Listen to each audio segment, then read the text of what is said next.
Bismillahirrahmanirrahim. Assalamualaikum warahmatullahi wabarakatuh.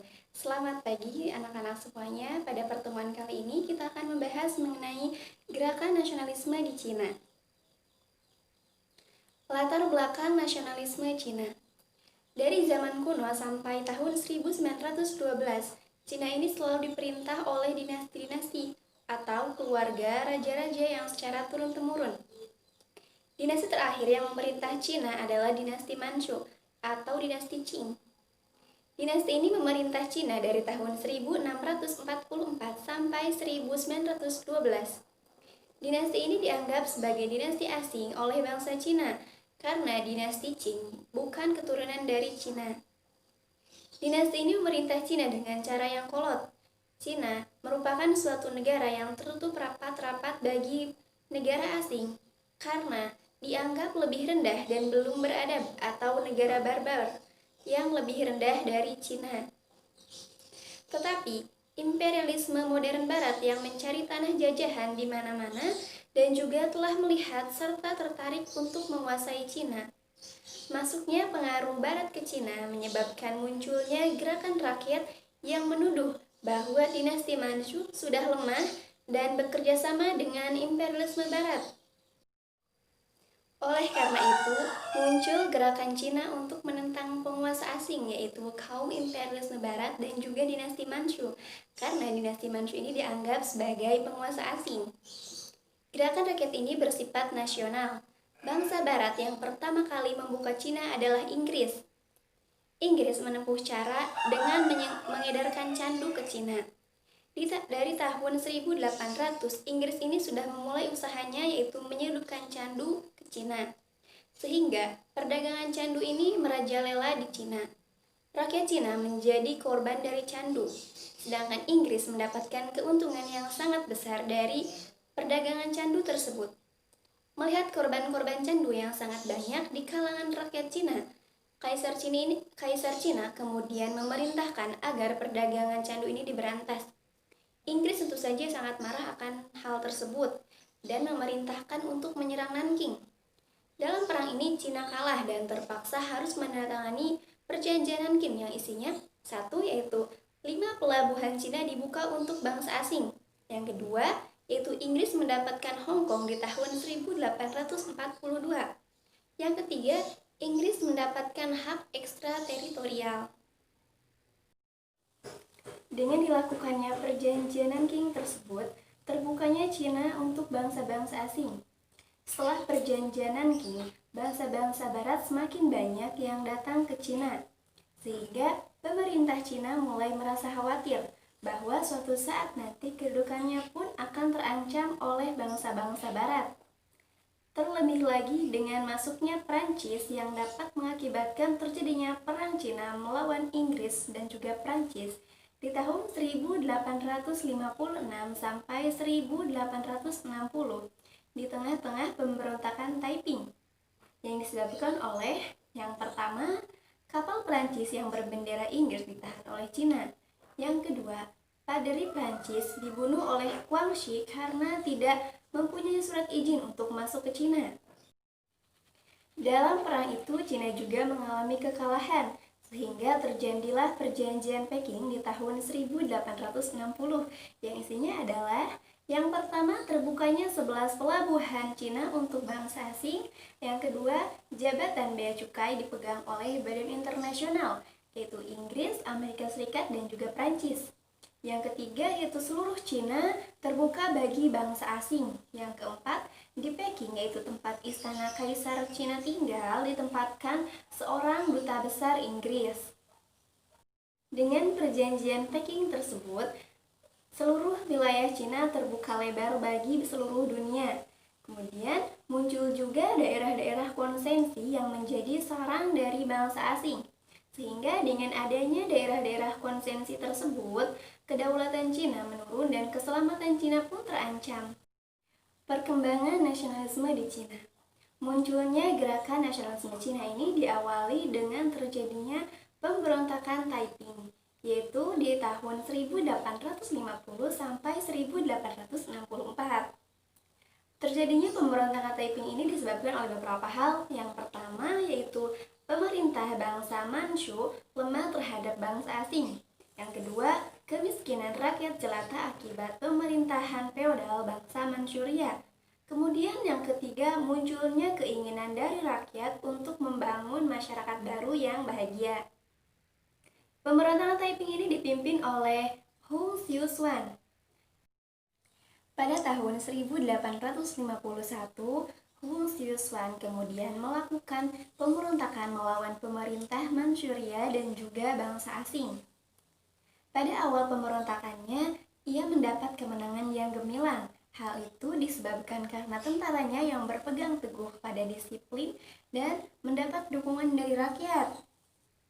Nanking dapat direbut kembali olehnya serta diduduki dan juga dijadikan ibu kota kerajaannya. Setelah Nanking dapat dikuasainya, kemudian Hung Xiushuan memproklamasikan dirinya sebagai raja dari kerajaan sorga dan damai abadi atau Taiping Jinkuo. Selanjutnya, tentara Taiping ini kemudian menyerbu ke arah utara, yaitu menyerang Kaisar Manchu di Peking.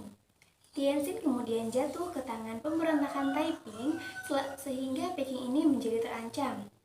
Sedangkan bangsa asing yang merasa terancam juga akan pemberontakan yang dilakukan oleh Hung Xiushuan kemudian membentuk pasukan sukarelawan di bawah pimpinan Jenderal Ward dan juga Jenderal Gordon. Pasukan sukarelawan tersebut bersama-sama dengan pasukan kerajaan melawan pasukan Taiping dan berhasil merebut kembali Nanking.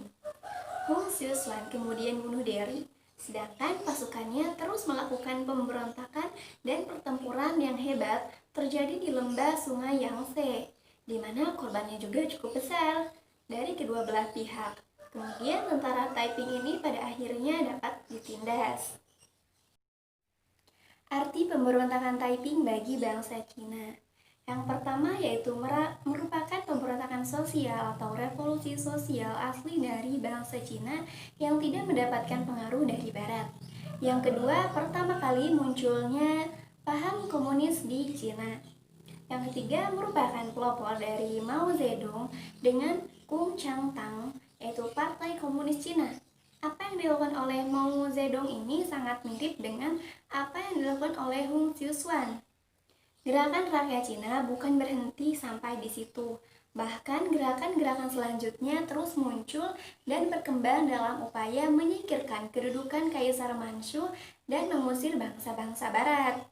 Bahkan muncul gerakan yang bertujuan untuk membersihkan bangsa dan tanah airnya dari pengaruh asing. Gerakan ini terjadi di Cina Utara dan menamakan gerakannya dengan tinju keadilan. Setiap anggotanya merupakan seorang ahli dalam dunia persilatan. Maka bangsa asing menamakannya yaitu dengan pemberontakan Boxer. Ratu Seiyi yang merupakan wali dari Kaisar Guangxu memberikan bantuan kepada gerakan pemberontakan Boxer. Bantuan ini didasari atas anjuran dari Jenderal Yuan Shikai yang ingin melepaskan kerajaannya dari campur tangan bangsa asing yaitu bangsa Barat. Pemberontakan Boxer ini meletus dan berkobar di Peking. Sehingga pada saat meletusnya pemberontakan tersebut, seorang duta besar dari Jerman terbunuh. Sedangkan kedutaan-kedutaan lainnya diserang. Namun, tentara dari bangsa asing di bawah pimpinan Jenderal von Waldersee berhasil menindas pemberontakan Boxer dan menduduki Peking kembali. Ratu Seiyi menyerah dan menandatangani Boxer Protokol di tahun 1901 dan Cina harus membayar kerugian perang kepada bangsa asing sebesar 738 juta dolar. Nasionalisme bangsa Cina di bawah kepemimpinan Dr. Sun Yat-sen. Setelah pemberontakan Boxer itu, Ratu Seiyi ingin melakukan pembaharuan di Cina. Karena sadar bahwa bangsa asing tidak dapat diusir atau dikalahkan dengan senjata dari Cina yang saat itu masih terbelakang. Namun semua pembaharuan yang direncanakan oleh Ratu Seiyi tidak dapat terlaksana karena kebencian dari rakyat Cina terhadap dinasti Manchu sudah sangat mendalam. Bahkan pada tahun 1808 Ratu Seiyi ini meninggal dunia. Kemudian digantikan oleh Kaisar Puyi yang masih berusia 2 tahun. Tetapi Cina ini semakin bertambah kacau dan memberikan peluang besar terhadap muncul dan berkembangnya gerakan nasionalis di bawah pimpinan Dr. Sun Yat-sen di tahun 1911 yang disebabkan oleh beberapa hal. Yang pertama, timbulnya angkatan baru yang berpaham modern. Angkatan baru tersebut memperoleh pendidikan dari barat dan mencita-citakan adanya Cina yang baru, yang modern dan juga berjaya. Yang kedua, timbulnya nasionalisme. Pemerintah Manchu merupakan pemerintah asing yang kolot dan tidak mampu memikirkan keperluan rakyat Cina, sehingga muncul gerakan nasional dan bertujuan untuk menumbangkan dan mengusir pemerintahan bangsa Manchu. Dan dengan gerakan itu mereka menginginkan negeri Cina untuk bangsa Cina. Kemudian yang ketiga adalah Wuchang Day. Pada tanggal 9 Oktober di tahun 1910, tempat penyimpanan mesium meledak sebelum pemerintah Manchuria ini mengambil tindakan terhadap gerakan kaum nasionalis Cina, dan pada tanggal 10 Oktober 1910, kaum nasionalis mengumumkan berdirinya Republik Cina. Sehingga peristiwa ini dikenal dengan The Double Ten Day atau Wuchang Day. Pada mulanya, Republik Rakyat Cina ini hanya berperan di Cina Selatan, dengan Nanking sebagai ibu kotanya. Sedangkan di Cina Utara, Kaisar Puyi masih berkuasa dengan dukungan dari Jenderal Yuan Shikai dan juga warlords lainnya. Untuk menghindari jatuhnya korban pada rakyat, maka Dr. Sun Yat-sen ini kemudian melakukan perundingan dengan Jenderal Yuan Shikai mengenai kepemimpinan, di mana Dr. Sun Yat-sen ini menyerahkan pimpinannya kepada Yuan Shikai dengan tugas mengakhiri kekuasaan Manchuria. Kekuasaan Manchu berhasil diakhiri tanpa pertumpahan darah pada tanggal 12 Februari 1912. Sedangkan Kaisar Puyi yang masih kanak-kanak dapat tinggal di Manchuria dengan gaji yang cukup. Yuan Shikai kemudian menjadi presiden dari Republik Cina pada tanggal 12 Februari 1912 dengan wilayah kekuasaannya yaitu mencakup seluruh wilayah Cina.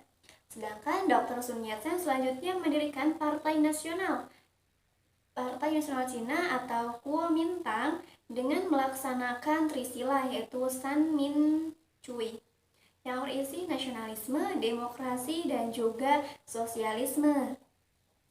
Setelah menjadi seorang presiden, Yuan Shikai kemudian bertindak diktator dan ingin menjadi kaisar. Kuomintang kemudian dilarang, namun rakyat pun menentang. Tetapi setelah Yuan Shikai ini meninggal di tahun 1916, Dr. Sun Yat-sen kemudian memegang kembali kepemimpinannya atas daerah Cina Selatan. Namun daerah Cina Utara masih berdiri sendiri. Sejak tahun 1924 terjadi kerjasama antara kaum nasionalis dengan kaum komunis untuk menghadapi warlords di utara. Kaum nasionalis ini dipimpin oleh Jenderal Chiang Kai-shek, pengganti dari Dr. Sun Yat-sen yang meninggal pada tahun 1924. Setelah wilayah utara berhasil diduduki, tercipta Republik Cina dengan daerahnya yaitu mencakup wilayah utara dan juga selatan, dengan ibu kotanya yaitu Nanking. Kaum komunis yang belum mau tunduk terhadap pemerintahan Chiang Kai-shek kemudian melancarkan serangan gerilya di bawah pimpinan Chu Te sehingga sulit dikalahkan. Kemudian kita akan membahas mengenai Partai Komunis Cina dengan Mao Zedong. Ketika Partai Komunis Cina ini dipimpin oleh Mao Zedong, muncul lagi usaha-usaha komunis untuk merebut kekuasaan. Untuk meraih kekuasaan atas pemerintahan Cina, Mao Zedong ini kemudian memimpin pergerakan rakyat dengan mengadakan perjalanan atau long march dari Jiangxi ke Yuan di bagian utara yang jaraknya mencapai 9.000 km. Long march ini terjadi pada tahun 1934 sampai 1935. Sebab dilakukannya long march adalah yang pertama yaitu untuk menjauhkan diri dari pusat Kuomintang yang berkedudukan di Nanking. Yang kedua yaitu untuk mendekatkan diri dengan Rusia, yaitu yang sama-sama negara komunis dengan tujuan untuk mempermudah mendapatkan bantuan. Yang ketiga yaitu mendekati Jepang yang merupakan musuh bersama antara Cina dan juga Rusia.